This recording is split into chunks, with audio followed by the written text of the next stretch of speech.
All I want for my birthday is big stumpy mix, big stumpy mix, big stumpy mix, or whatever this is we're looking at. I'm not sure.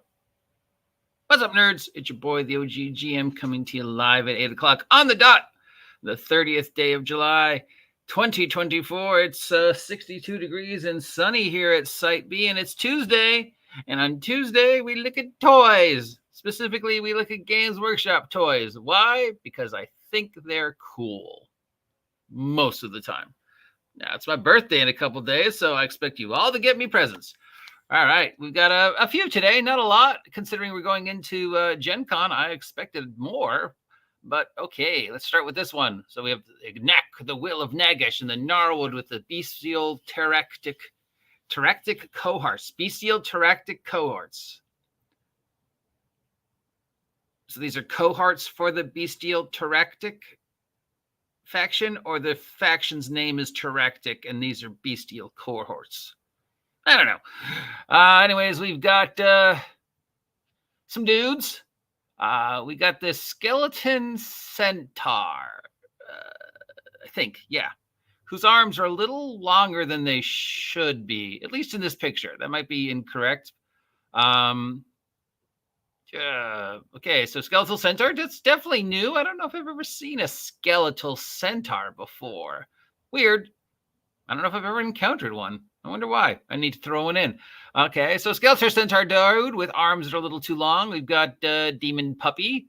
We've got whatever this is. I think it's a skeleton with a spear.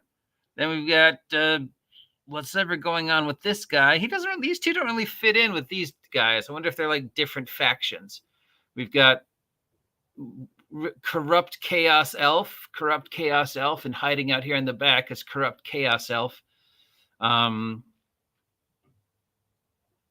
not sure what's going on. But here's a free card for the skeleton centaur if you want one. Here's the cohort tactics if you want to pick those up for your Warhammer army.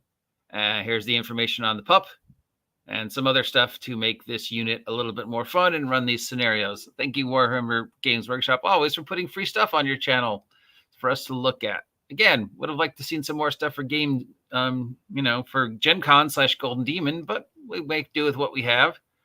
Okay, because Warhammer 40K does not have enough games, we've got Speed Freaks coming back. This is something they tried before a long time ago. It's basically a racing game for Warhammer. Now, this looks like a video game version of the racing game, not a physical version, though a physical version would be fun. I do like Gasoline Alley, or whatever it's called, the post-apocalyptic Hot Wheels game. That was fun to play, and it's easy to get Hot Wheels. And, if you have some crazy glue and a few bits and bobs of plastic, it was easy to mod them too. So it was one of the easier miniature games to play. I'm surprised it didn't get more popular. So this is a video game version of that. It's coming out from Flyboys, it looks like, is the name of the company. Should be out sometime soonish. So yeah, it's like any other racing co-op battle game, except you're in cars, and those cars have weapons, and you can upgrade the cars' weapons throughout the game. Not a new idea in any way, shape, or form, just Warhammer taking their shot at combat Rocket League type games. More love for Warhammer Age of Sigmar. We've got a new supplement. This is called Hell's Claws. This is a narrative supplement, again, telling the tale of a battle in the ongoing New Age of Sigmar story. A bunch of different games workshops will run this scenario. They'll calculate how many wins side A gets and how many wins side B gets, and then they send those into Games Workshop proper. And then at the end, that becomes the canon going forward, building into the next Age of Sigmar adventure, which is a cool idea. And other organized plays don't do that as much. Like, you can have an organized play of a D&D game where they're all playing the same Adventurers League module, but it doesn't really affect the outcome of the module. I mean, that wouldn't work in a with one DM, one group of players.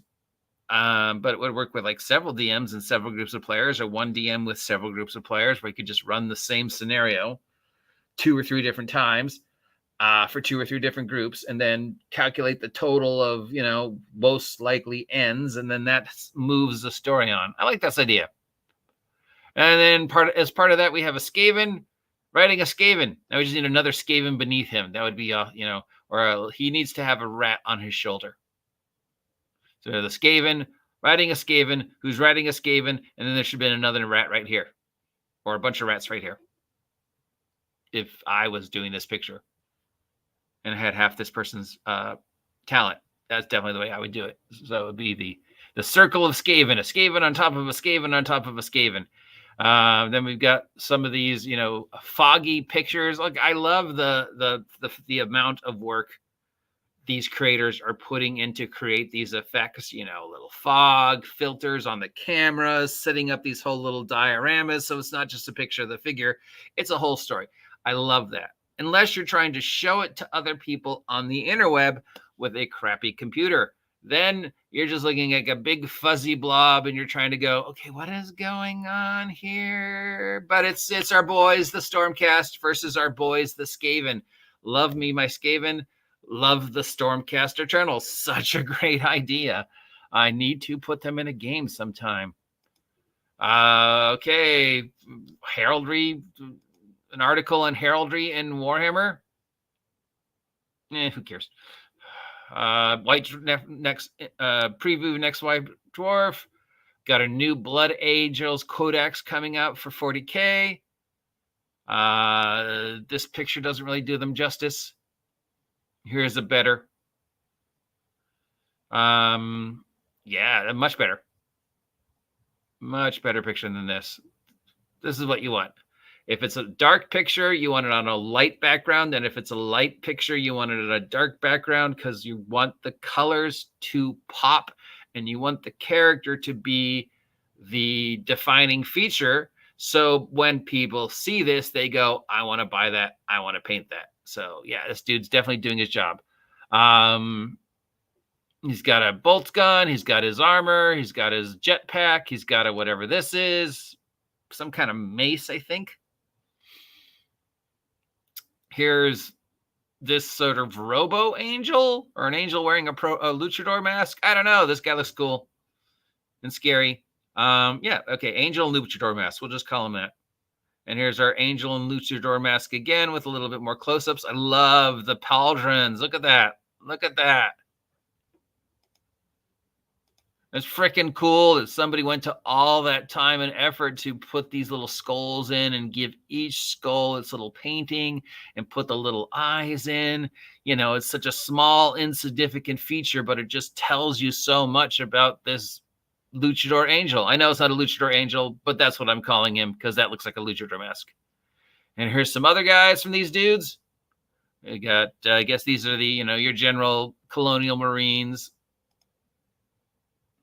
These guys look like they're slightly more important because they have things on their hat. Here's some more just general colonial marines.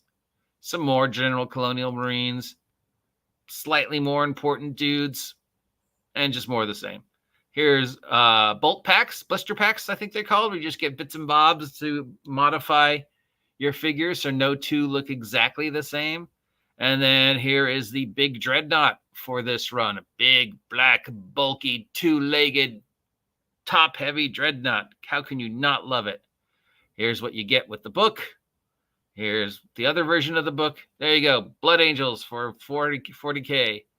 Blah, blah. And that appears to be it. All right, next week we will have Warhammer Horus Heresy Machinaeum Battle Group, the classic steampunk battle tank. Classic battle group, looking a little bit more steampunky than usual. A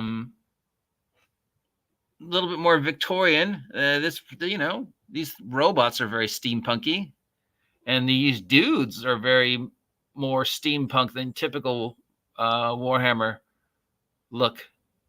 So there's probably a whole entire story there that I don't know. We have the Knight Battle Group, Castigator, and Archon. Not sure which is which, but okay. I think the gun is what tells the difference. This guy's got a chain gun. This maybe flamethrower and I want to say chainsaw, but I'm not sure. And this guy has a bolt gun and a sword. Neither of them have fingers, though. We've got the Devastation of Talaran. Looks like a Legion Imperial book.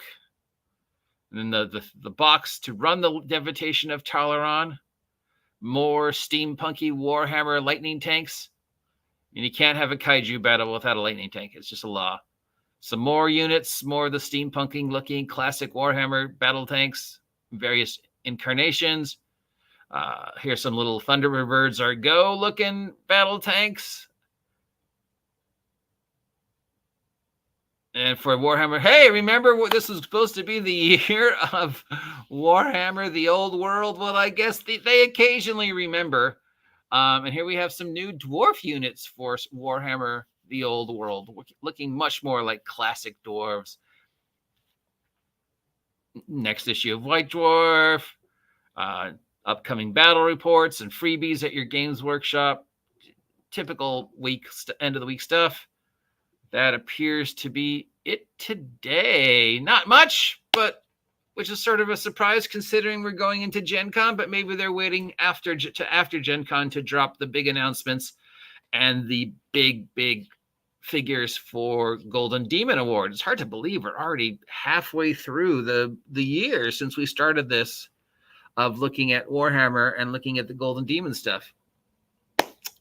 Wow. Time flies when you're sitting on your ass in front of a computer. I'm the OG GM. If you appreciate this content, let me know. If you never want to see me talk about Games Workshop on Tuesdays ever again, let me know. If you haven't subscribed yet, please subscribe. Help me hit 2,000 subs by the end of the year. Till next time, have a great day, and I will talk to you later. Here's some music.